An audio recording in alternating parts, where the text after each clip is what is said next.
Hi, Leonard Simchek here with my dear friend Mari Frank.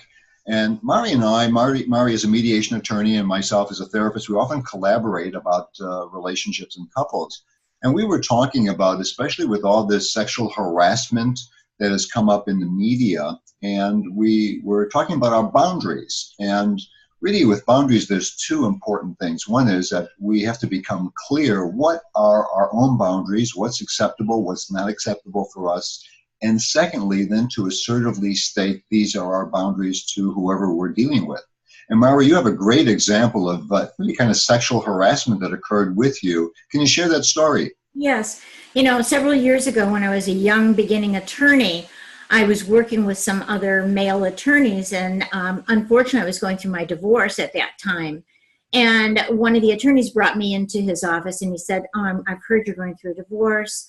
I want to tell you that we want to be supportive of you and just let us know whatever you need. And I was thinking how wonderful this was. And then all of a sudden he said, and you're sleeping alone. So I just want you to know if you need any sexual help, I'm there.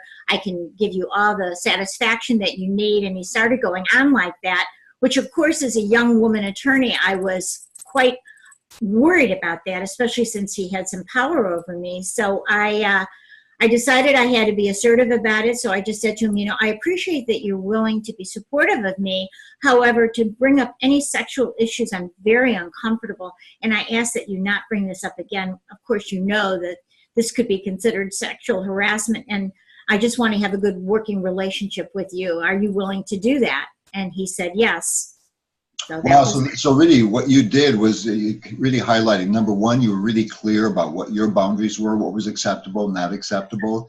And then you clearly spoke and told him what your boundaries were. And fortunately for you, he acknowledged and he respected that, and there was no ramifications for the job situation.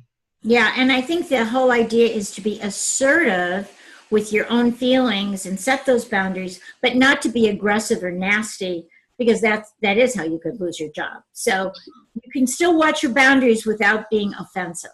Wow, great job. Thank you very much for sharing that, Mari. Thank you.